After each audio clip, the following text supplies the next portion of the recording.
Active within Muslim communities for, well, at least, close to 20 years now. Muslim myself since 25 years.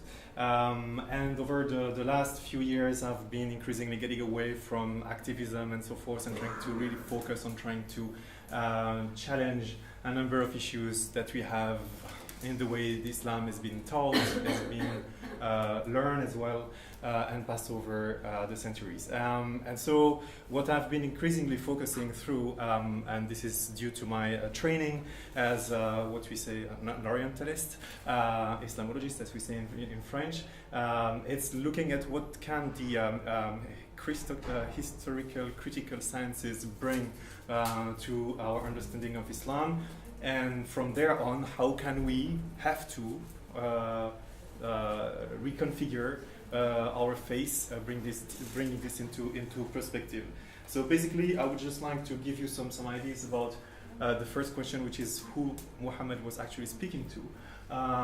Looking at what was the time and the place where he was addressing the people, having an example about some shift that we see in our understanding of the Quran, and then moving back to some of the questions, deep questions that it's kind of bringing. So just an appetizer. I will also speak fast, so don't get me wrong. And I will have to go, for the sake of this speech, to a certain level of generalization. So I will definitely be able to bring more nuance in the conversation, hopefully. But in any case, fasten your seatbelt. I'm also a fast talker. So when we talk about who was Muhammad speaking to, is a very crucial question. We all know that, of course, Islam is to be contextualized. We have to think about who was the context of the revelation and so forth. And this is some sort of a disclaimer that we have, and then we don't be critical. We are not critical afterwards. So, what is very crucial as well, and here I'm really taking from the work of Islamologists, French in particular, such as Mohamed Akoun, Jacqueline Shelby, and Rachid Benzine. We've been following his path and getting deeper in his intuitions, is that we have to look at also the imagination, the societal imaginations. It's crucial to understand also this part, to understand who the Quran and Muhammad were talking to. So what we kind of have, if I take this kind of timeline that you're more or less familiar with, is to look at actually what happened.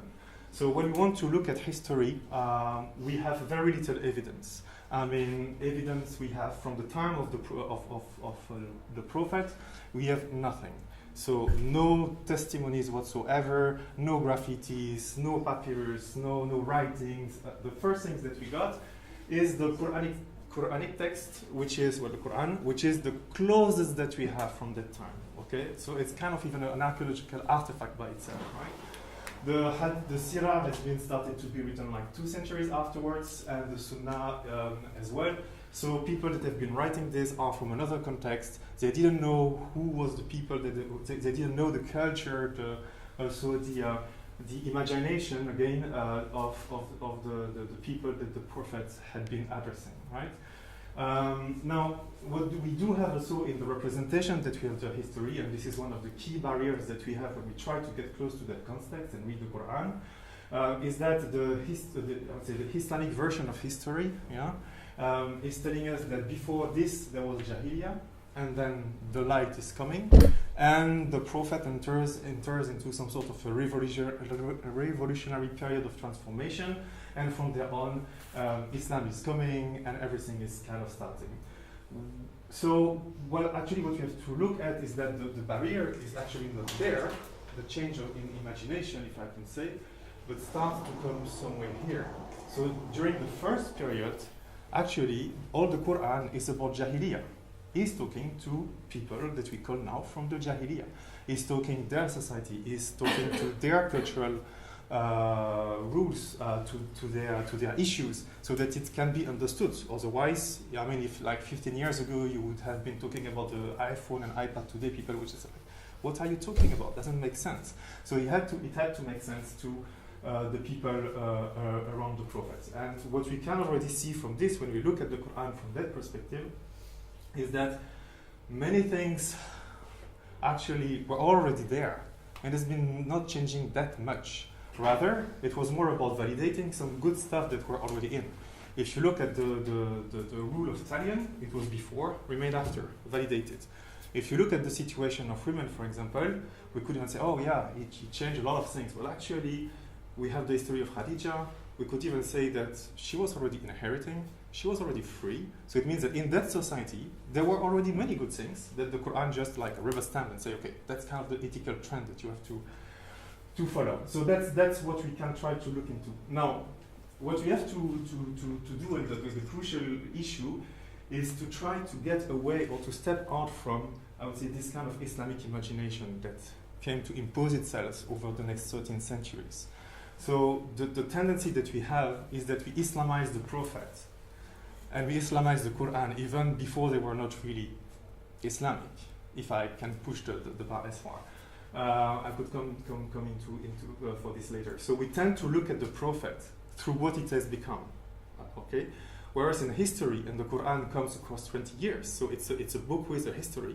When you do some archaeology, you go layer by layer, okay, and you just not turn all the layers together and then try to see what is the understanding. And kind of the Islamic perspective on this is what it came out to be, okay? So we have to see how layer by layer the Quran has been built, the history came out, and see what things have been there at a moment or were not there at a moment and when they came out to be. And so we can understand the dynamics beyond that. This is what we can try to say, can I brand as not Islamizing the Prophet before its own time, okay? What is key, of course, in this understanding is that across the centuries, Islam has kind of proven when it morphed into a religion, a fully fledged religion, it kind of proved itself through history, saying how we can be more trusted or truthful or truer than the other faiths is because everything can be documented through history. Okay, we have witnesses for nearly everything, if I can say. So this is the proof that we are on the right side. Okay, and throughout the centuries, Muslim theologians, ulama, have been developing their own sets of methodologies to look into the legacy of the Prophet. Let's say ulum al-Quran, ulum al-Hadith, and all those kind of sciences. Now the thing is that if you have been challenging the other through history, that you have developed your own methodologies, then if in another context we have new development in how we look at history, you have to also get ready to be challenged on this one, and that the history that you've been building up is also being challenged by other forms, other sciences, historical sciences, as have been developed in other sectors of the world, right? And then what can it entail? And that's the key issues. Now, if we, what I was suggesting is that when we look at, and this is a key methodological point, we always have to look at a specific human group in a specific place in a specific time. This is what historical sciences have been teaching us. And it's always important that when we address the Quran, that we try to look and understand what was the context in which, even the geographical context in which it has been taking place, and of course the anthropological context in which it has been taking place. And often we disregard that. For example, you have a picture of the surroundings of Mecca, extremely dry, arid mountains, nothing is getting there. And in comparison, you have Taif, which was the garden of Mecca, and it's full of, it's blossoming, and so it can be a picture of what people could understand as images of bountiness and so forth. So we have to have this in mind. Those two pictures are also from two volcanoes that were close to Medina, and actually all that area has been long time volcanic. So when you have images like the Quran is saying, like, if you don't do this, there will be judgment day, and then the mountains will be blow up into flakes or something like this.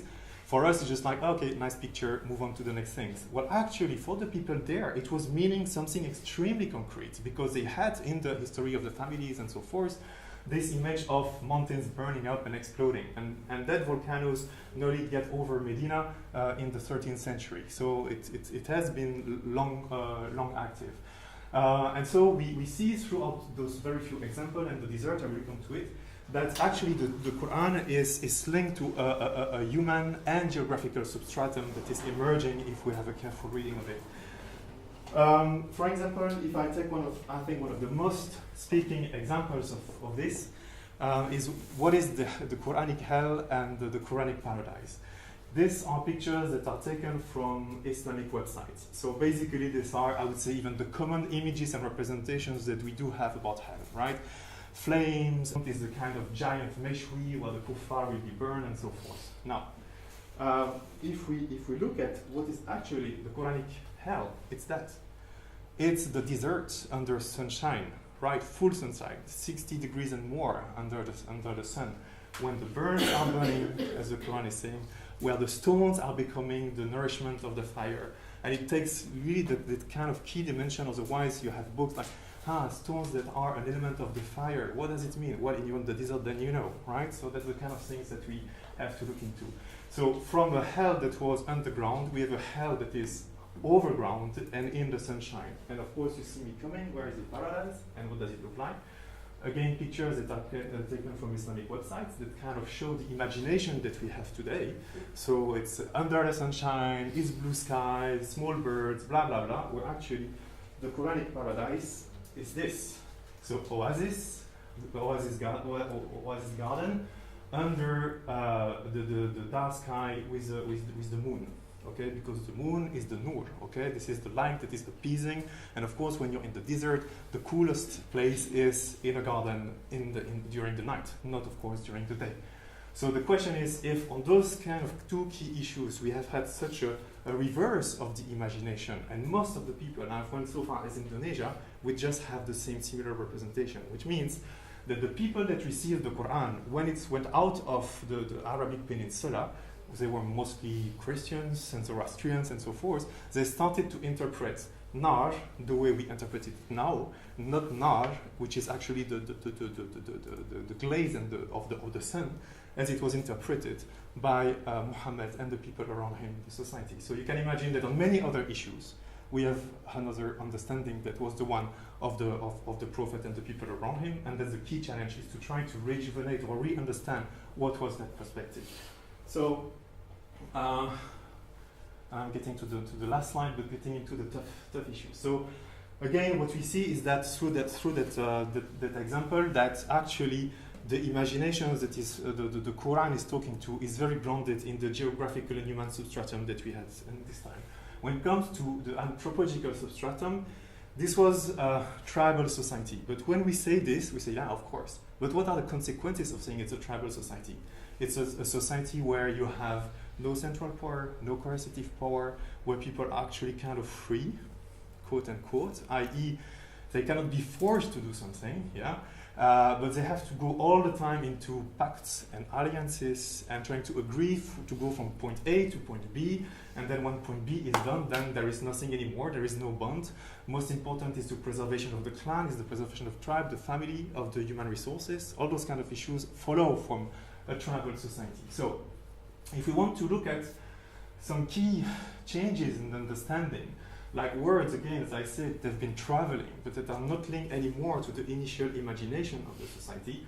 It's one of the key one is the key three ones in some matters are the words iman, mu'min, Islam, Muslim, and kafir.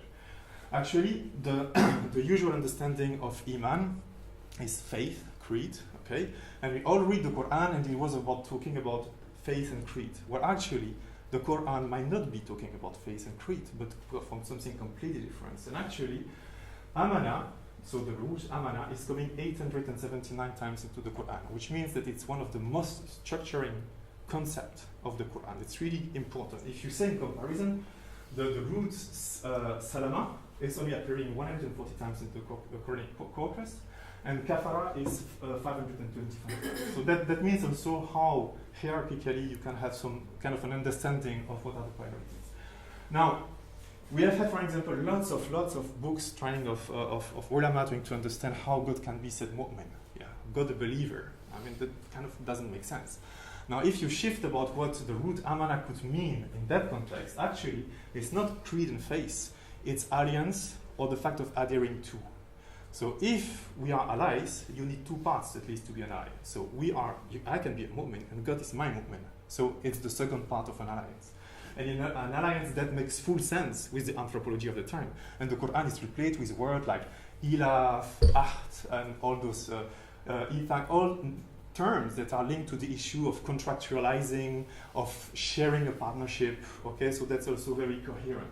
So if and mu'min is so the strong sense of it, and we have 202 occurrence of the term mu'min, mu'minin, and so forth.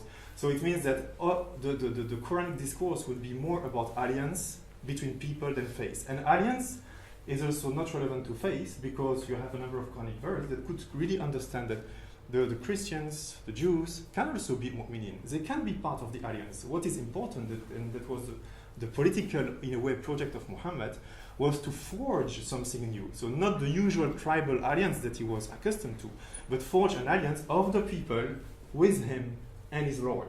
Yeah, the kind of supra alliance, if I can say. And the mu'min is the one that comes, that gives, give and counter-give. Yes, do we say this in English? So both parts are giving, whereas the Muslim, on the contrary, is of a lower grade, if I can say. And you see many occurrences of the term Muslim in the Quran is not that enthusiastic about it. Muslim is kind of the guy that comes under the protection, but don't ask me more. Okay, so I'm part of the group. You'll fight for me, I'll be with you, but don't expect more from me. Whereas the mu'min, you go and fight all the battles. You share the rewards and the defeats, right? So that's a very big difference. And the kafir, interestingly, so the first original meaning is about it's the peasant, actually, the kafir, okay? The one who is working the soil to plant seeds. The other meanings that is in the Quran, according to that reading, is not about being a disbeliever. It's about the one that sees the ayah of God, so the signs that God, who is the guide, is putting on the way for people to go from point A to point B, and says, no, I discount that ayah. I don't want. So it's the first meaning of the kufr. The other meaning is the kufr bi ni'matillah. So to refuse, to not be cognizant, acknowledging in a position of saying like the shukr position of the person. And that's the other meaning. So it has nothing to do with faith. It has nothing to do with belief or disbelief. So we see that in that area, we have an understanding of the relationship with people that is different from what, moving into another context, theology has come to develop over the centuries. And you could say, does it work? Yes, it works on all occurrences. So not like on 70% of the corpus, it's on 100% of the corpus of the words. You can, the meanings are functioning, right? So that's also an interesting element of the coherence of that reading in line with the anthropological context of the time that we try to rebuild. So what we see there is that over when of course the Quran and Islam morphed into religion, we developed over the centuries a theology whereby you would have an assimilation between mu'min and Muslim, top of the shelf, right? And then the others, like the Christians and Jews, are moved to Ahl al-Kitab, a lower position, right? But not mu'minin anymore, not part of the alliance anymore, and the kuffar are just like below everything, okay? So now we can also try to think today what are the consequences of this type of theologies that we see, obviously, in some sort of violence. And it doesn't seem that we are, in a way, with another Quran than the one that might have been the original one. So, and I will clear here. So that's an interesting way of, as I say, to go from a faith and exclusion in a way to a theology of alliance and inclusiveness. If we have to think through that, what is the linguistics and anthropological histories kind of showing us? How can we process this as Muslims and try to reshuffle the house of cards of our faith, of our theology, not destroying it, but changing into something that could be fairly different from what we've been accustomed to.